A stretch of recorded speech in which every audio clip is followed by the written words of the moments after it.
Осы коронавирус пандемиясы жылдам өршіп барады. Соңғы 2 күнде вирус 100 мың адамға жұқты. Мұны Дүниежүзілік денсаулық сақтау ұйымының бас директоры мәлімдеді. Елімізде коронавирус жұқтырғандар саны 80-ге жетті. Бүгін тіркелген соңғы науқас 3 мегаполистің бірі Шымкентте анықталды. Айта кетейін, күні кеше осы қала тұрғынынан қауіпті дерттің белгісі табылған болатын. 24 жастағы жігіт 20 наурыз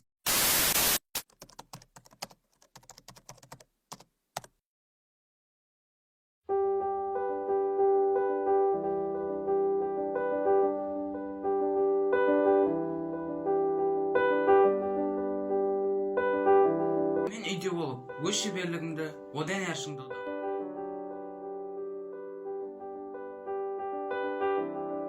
Мен жақындарымның амандығы үшін үйдемін.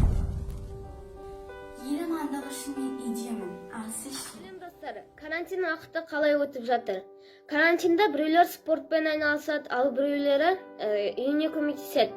Мен карантинда уақытымды бос өткізбей кітап оқуды ұйғардым. Мен өзіме пайдалы кітаптарды оқып, өзімнің ой санамды және де тіл байлығымды дамытып жатырмын. Мен үйдемін. Мен үйдемін.